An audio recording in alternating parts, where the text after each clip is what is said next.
lari-lari sama beliau ini luar biasa. Oke. Saya dikasih tor oleh panitia yang tornya itu luar biasa banget.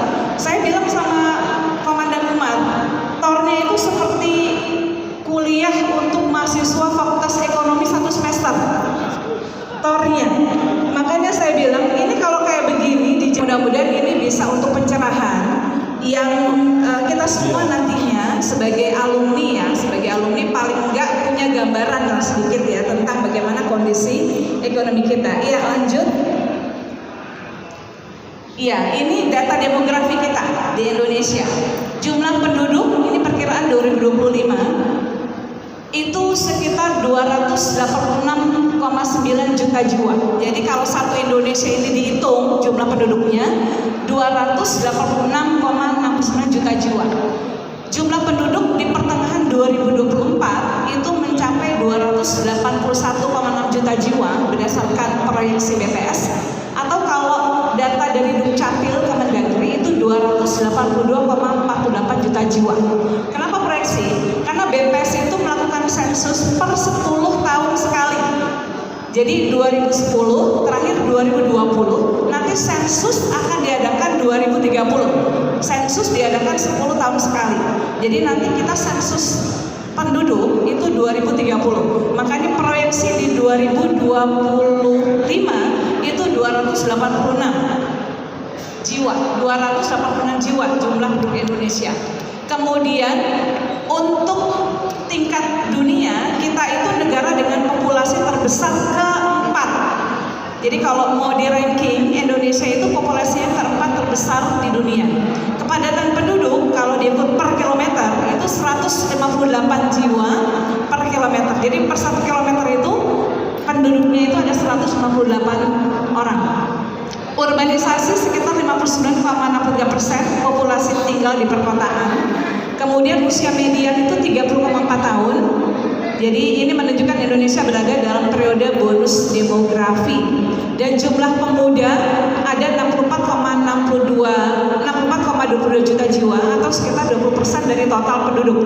Ini harus kita highlight penting. Jadi kalau di satu negara lebih seperlimanya itu adalah anak muda, ini namanya bonus demografi. Artinya kalau pemuda itu mendominasi atau lebih banyak negara itu banyak anak mudanya, kemungkinan negara ini akan melesat menjadi negara maju karena usia produktif. Berarti negara ini punya banyak kesempatan untuk membangun. Bisa kita bayangkan kalau misalnya satu RT aja, untuk gampangnya ya, atau satu RW itu kebanyakan anak muda, maka banyak punya kesempatan untuk membangun RW-nya menjadi RW yang lebih maju dibanding kalau RW sebelah misalnya yang banyak orang tua semua begitu.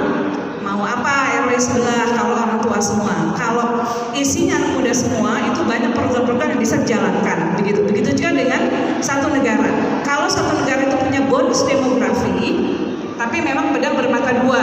Kalau anak-anak mudanya itu berkualitas, punya kompetensi, punya program yang banyak, dan punya sumber daya yang memadai, memang berkah.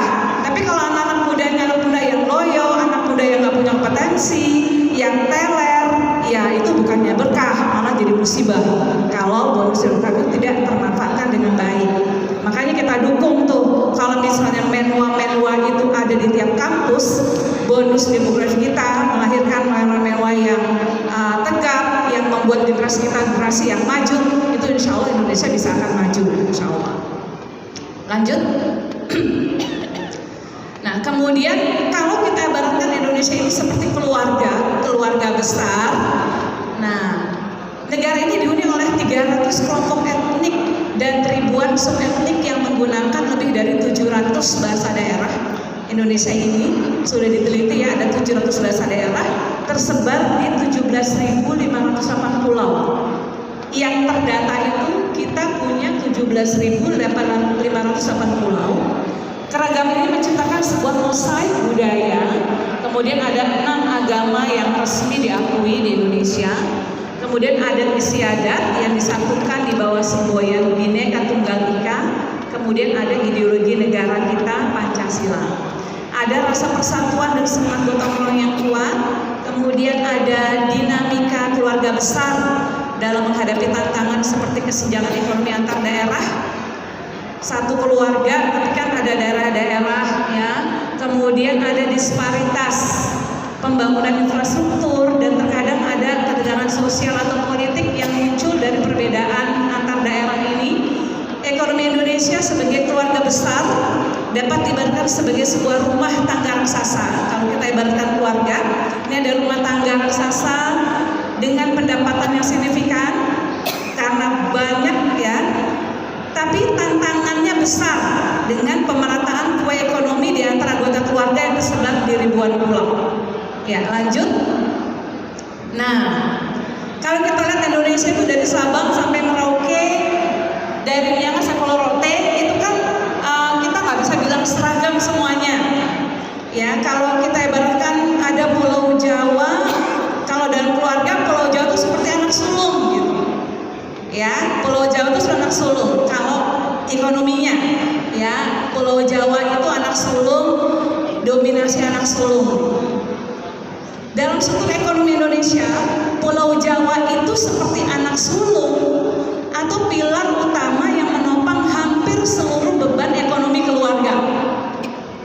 Kayaknya keluarga kita juga gitu ya. Kalau jadi anak mertua, teman-teman kalau jadi anak sulung, biasanya anak sulung itu yang dikasih beban paling gede gitu ya. Suruh nyekolahin adik-adiknya, disuruh bantuin adik-adiknya, biasa gitu kan. Di struktur keluarga besar Indonesia juga gitu. Pulau Jawa itu seperti anak sulung yang dia memiliki beban berat untuk menopang ekonomi Indonesia. Dia memiliki kontribusi terbesar untuk PDB kita. Pulau Jawa secara konsisten menyumbang lebih dari 56% populasi. Jadi dari 206 juta penduduk Indonesia itu 60%-nya tinggal di Pulau Jawa. Bayangin, pada Pulau Jawa itu kan luasnya segitu doang tuh ya. Tapi 60% penduduk Indonesia itu tinggalnya di Pulau Jawa. Jawa menjadi mesin pertumbuhan ekonomi utama. Sektor manufaktur, perdagangan, dan jasa tersentralisasi di Pulau Jawa. Implikasinya apa?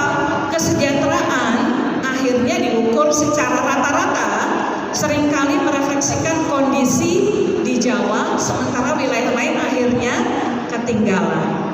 Lanjut. Nah, kesenjangan antar anggota keluarga. Ini kan ada anak sulung, padahal ada adik-adiknya yang lain, ya. Masalah terbesar dalam keluarga besar ekonomi Indonesia adalah ketimpangan pendapatan dan pembangunan antar wilayah. Makanya syukur nih Sekjen Yarni Wamendes, ya, Wakil Menteri Desa dan Wilayah Tertinggal, ya.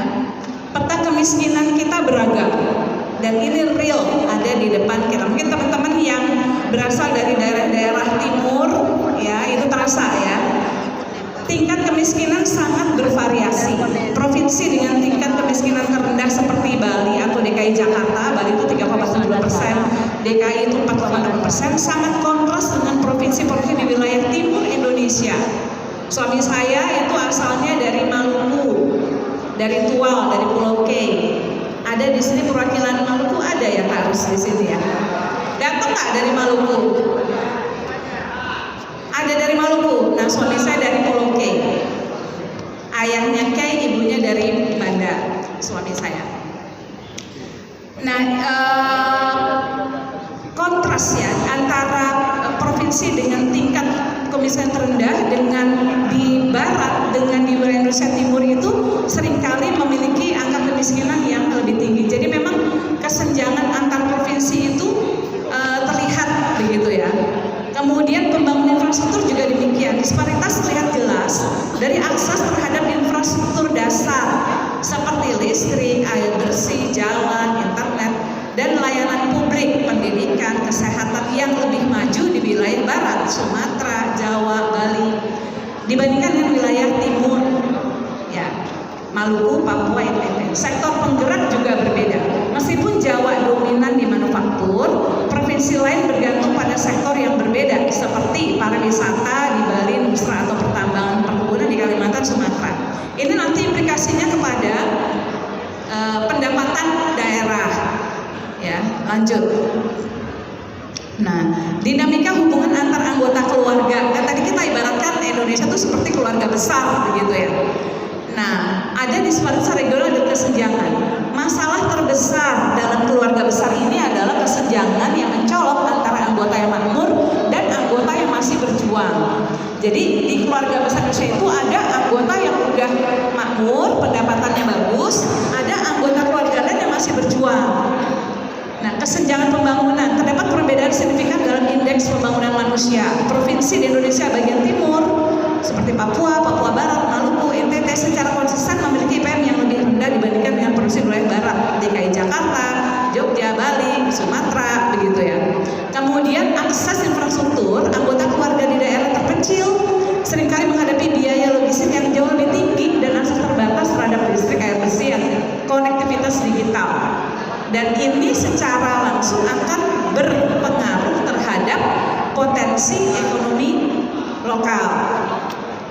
Basis komoditas vs industrialisasi. Ekonomi di luar Jawa seringkali sangat bergantung pada komoditas primer. Misalnya kelapa sawit di Sumatera dan Kalimantan, nikel dan batu bara di Sulawesi dan Kalimantan, serta pariwisata di Bali. Ketergantungan pada komoditas membuat daerah-daerah ini rentan terhadap fluktuasi harga pasar global. Sementara Jawa menikmati stabilitas dari sektor manufaktur yang lebih terdiversifikasi. Jadi kalau tergantung kepada sumber daya lokal, kalau harga komoditasnya naik, penghasilannya naik. Kalau harga komoditas lagi tingkat global turun, maka itu juga mempengaruhi penghasilannya juga turun. Lanjut.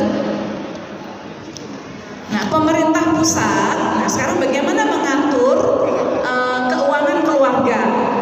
Ya kan? Kan ada daerahnya beda-beda nih. Yang satu bergantung kepada komunitas lokal, yang satu tergantung udah terindikasi, yang satu udah maju, yang satu ini. Nah, sekarang kepala keluarganya bagaimana? Nah, pemerintah pusat itu seperti kepala keluarga yang punya sulung, yang punya bungsu, begitu. Mengatur keuangan keluarganya seperti apa? Makanya jadi pemerintah pusat itu tidak mudah. Punya anak banyak, punya anak keluarga besar jumlahnya 207 dengan aneka ragam begitu. Pemerintah pusat itu sebagai kepala keluarga menggunakan berbagai instrumen kebijakan untuk mendistribusikan kembali kekayaan dan kesempatan. Jadi ada namanya TKDD, dana transfer ke daerah, itu yang lagi ribut itu ya. Itu adalah mekanisme menyalurkan sebagian pendapatan nasional kembali ke provinsi, kabupaten, dan kota. Tujuannya adalah memberikan kemampuan fiskal bagi daerah untuk membangun infrastruktur dan layanan publik secara mandiri. Jadi dari APBN itu tidak semuanya untuk belanja pemerintah pusat, tapi ada yang dikembalikan atau dibagikan ke daerah berupa TKDD. Itu diterima oleh pemerintah daerah. Tapi kan kemarin pada protes tuh kepala daerah karena mengalami pemotongan atau efisiensi ya. Kemudian ada juga otonomi khusus atau otsus. Beberapa anggota keluarga, anaknya banyak tuh ya, anggota keluarga seperti Aceh dan Papua itu menerima dana tambahan dan kewenangan khusus untuk mengelola urusan internal mereka yang dirancang untuk mengatasi ketertinggalan historis dan konflik. Jadi ada daerah otonomi khusus atau otsus namanya ya. Kemudian ada PSN, proyek strategis nasional. Ini pembangunan infrastruktur besar seperti jalan tol, bandara, pelabuhan atau smelter di luar Jawa. Ini merupakan upaya konkret untuk menciptakan pusat pertumbuhan ekonomi baru dan mengurangi biaya logistik nasional. PSN itu banyak tersebar daerah-daerah. Pemerintah pusat memilih ya beberapa daerah untuk dipilih ya untuk ditaruh di situ proyek strategis nasional. Tujuannya apa? Untuk menciptakan pusat pertumbuhan ekonomi di daerah. Kemudian ada program inklusi keuangan seperti KUR dan bantuan sosial untuk menjangkau usaha mikro dan masyarakat miskin untuk meningkatkan daya beli dan modal usaha di tingkat akar rumput. Lanjut. Nah, kemudian apa tantangan keluarga besar? Indonesia ini di masa depan. Yang pertama tadi bonus demografi. Indonesia sedang menikmati puncak bonus demografi, mayoritas usia produktif. Tantangannya adalah memastikan angkatan kerja memiliki keterampilan yang relevan agar dapat diserap oleh pasar kerja, bukan malah menjadi beban ekonomi. Jadi kalau anak-anak muda kita ini terampil, punya kemampuan, berkah buat kita, karena mereka ini akan bisa membangun Indonesia. Tapi kalau anak muda kita ini generasi yang lemah, generasi yang tidak punya kemampuan, malas, loyo, itu akan jadi beban ekonomi. Kemudian urbanisasi, migrasi besar-besaran dari desa ke kota, terutama ke Jawa, terus memperparah kepadatan di pusat dan menguras potensi tenaga kerja di daerah asal. Kemudian juga tantangan transisi energi dan ekonomi hijau. Keluarga besar Indonesia ini harus beradaptasi dengan tuntutan global untuk ekonomi yang lebih hijau. Ini menuntut restrukturasi industri pertambangan dan energi yang selama ini menjadi andalan beberapa daerah. Lanjut. Nah, sekarang bagaimana tantangan fiskal kita ini yang diminta oleh panitia? Ya, lanjut. Nah, sekarang ini yang terkini yang baru kemarin 3 hari lalu diumumkan oleh Menq kita, Menq yang sedang viral gitu ya. Jadi saya kasih clue sedikit gitu ya. APBN itu kan seperti rumah tangga kita aja. Ada pemasukan, ada pengeluaran gitu ya. Jadi pendapatan negara itu sampai Oktober 2025 itu realisasinya 2.113,3 triliun. Nah itu tuh 73,7% dari output APBN. Jadi tercapainya 73% ya. Kemudian ditopang dari mana? Asalnya dari pajak dan PNBP, penerimaan negara bukan pajak. Kemudian belanjanya berapa? Sampai Oktober itu belanjanya 2.593 triliun hingga Oktober 2025. Jadi pemasukannya 2.113 triliun, belanjanya 2.593 triliun. Artinya defisit karena belanja lebih besar daripada pendapatan. Berapa defisitnya? Defisitnya 479,7 triliun atau 2,02% dari PDB. Ini dinilai masih dalam batas aman. Karena kalau Undang-Undang Keuangan Negara batas defisit itu 3%. Jadi kalau defisit itu 2,02 itu masih dianggap aman. Kemudian juga masih di bawah target karena target pemerintah itu defisit 2,78, ternyata realisasinya 2,02. Nah, pertanyaannya kalau belanja kayak rumah tangga kita aja nih, pemasukan 10 juta, belanjanya 20 juta. Kan berarti kan padahal itu butuh gitu loh. Yang 10 jutanya ngambil dari mana? Itu kan pertanyaannya. Ngambilnya dari mana? Padahal kan butuh 10 juta pemasukan, belanja 20, padahal tuh harus belanja juga. Yang 10 juta itu ngambil dari mana? Utang. Itu juga yang dilakukan oleh negara kita. Berarti negara kita harus negara kita berutang. Lanjut. Nah, APBN 2025 itu didesain ekspansif untuk menopang program prioritas pemerintahan baru. Namun kita melihat tantangan di sisi pendapatan tadi begitu. Harga komoditas batu bara dan sawit yang dulu jadi andalan turun. Di tingkat dunia harga turun. Jadi karena misalnya tuh pendapat kita sumbernya dari pajak, kemudian dari batu bara dan sawit dan sebagainya itu turun, pendapatnya juga akan turun. Artinya kita tidak bisa lagi hanya mengandalkan kekayaan alam untuk mengisi kas negara. Kita harus maju investasi agar setoran pajak berasal dari tambah, bukan hanya dari sumber daya alam. Dari sisi belanja, ibarat rumah tangga, pengeluaran kita sedang besar-besarnya untuk program prioritas. Program pemerintah baru kan banyak tuh. Ada makan bergizi gratis, itu kemudian ada program-program koperasi desa yang pernah dipaparkan banyak sekali ya program. Jadi pengeluaran memang lagi besar-besarnya, sementara pemasukan belum banyak gitu loh. Jadi pemasukan kita belum banyak, tetapi program kita, belanja kita sedang banyak-banyaknya. Jadi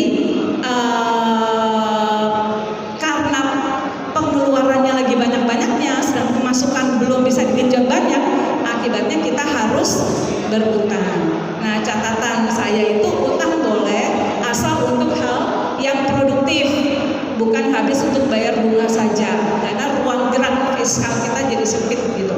Jadi maksudnya kayak rumah tangga aja gitu. Jadi kalau pemasukannya itu belum bisa dari banyak hal, sebaiknya pengeluarannya juga dihitung-hitung gitu, supaya utangnya tidak terlalu melebar dan supaya kita bayarnya juga lebih ringan. Lanjut.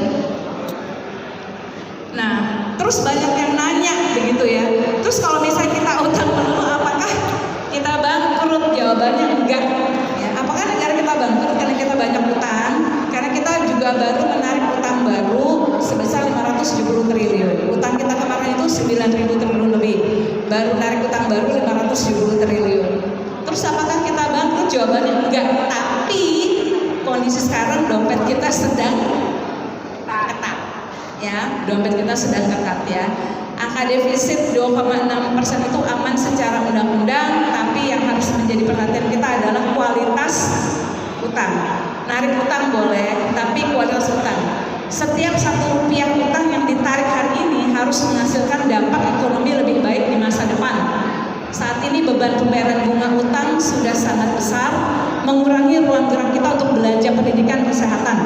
Ini adalah lampu kuning yang harus dikawal ketat. Jangan lupa utang yang kita tarik itu ada bunganya, ya. Setiap utang itu ada bunganya dan beban bunga ini menjadi beban APBN. Karena itu utang yang kita tarik itu harus produktif, harus menghasilkan dampak ekonomi yang lebih luas. Lanjut. Nah, sekarang yang jagain seluruh sistem ekonomi itu siapa? Ya, ini secara global banget nih, yang jagain ekonomi kita itu siapa? 4 lembaga, namanya KSSK, Komite Stabilitas Sistem Keuangan. Siapa itu? Kemenq, OJK, BI, dan LPS. Namanya Komite Stabilitas Sistem Keuangan. 1. Kemenq itu koordinatornya. Dia ketua tim, memastikan negara punya anggaran yang cukup untuk belanja pemerintah, untuk transfer ke daerah tadi, ya, serta mengkoordinasikan seluruh anggota tim. Kemudian OJK, dia adalah polisinya, Industri Jasa Keuangan.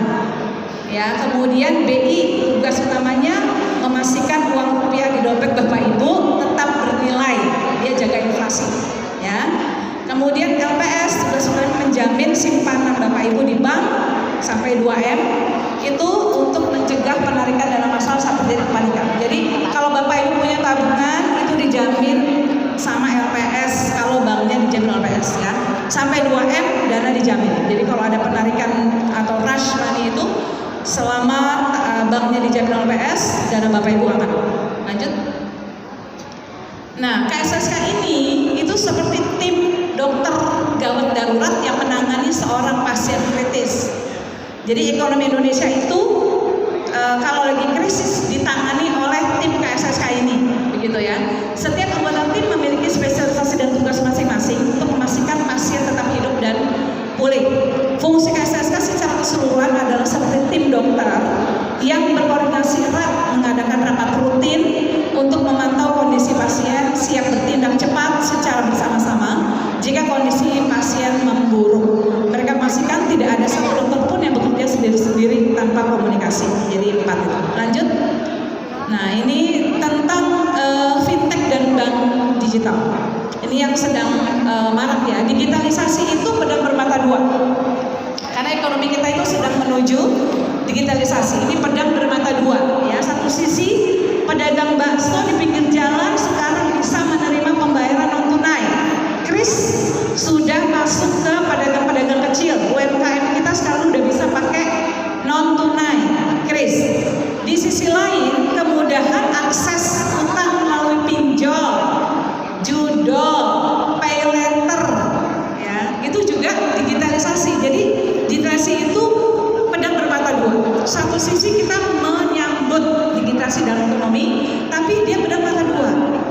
Ya, anak-anak muda kita ini terjebak perilaku konsumtif dengan mudahnya akses pinjol, dengan mudahnya akses pay later, terjadi pada banyak lulusan fresh graduate itu ditolak kerjanya karena skor kreditnya, slip OJK-nya merah karena tunggakan pay letter. Lanjut. Nah, ini kita lihat volume transaksi kris 2025. Pengguna kris itu targetnya itu 50 juta, realisasinya 50 juta. Jadi memang selalu mencapai target ini kris.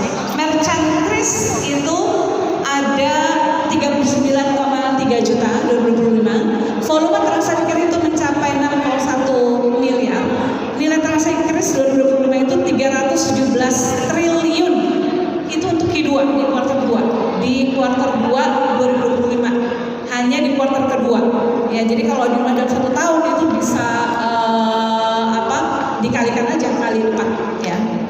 Di kuartal 2 aja sudah 317 triliun untuk kris. Makanya waktu beberapa waktu lalu itu Amerika sempat mencemaskan dan mengatakan kris adalah ancaman bagi visanya Amerika Serikat. Kris adalah kedaulatan Indonesia karena diciptakan oleh Bank Indonesia. Lanjut. Ini positifnya ya, kris digitalisasi. Kita lihat negatifnya, nilai pinjaman dari pinjaman online. Nilai pinjaman online, lihat itu ya, dalam triliun rupiah. Dari Januari 22 sampai ke Januari 2025, 39,8 triliun pinjaman online. Jadi pinjaman online di Indonesia itu sudah nasabah laki-laki yang merah tua, yang pink nasabah perempuan. Ternyata nasabah perempuan lebih banyak pinjaman online-nya dibanding nasabah laki-laki. Nasabah perempuan sudah mencapai 39,8 triliun, nasabah laki-laki 34,2 triliun. Kemudian rata-rata nilai tunggakan pinjaman online itu dalam juta rupiah 1,99 juta rupiah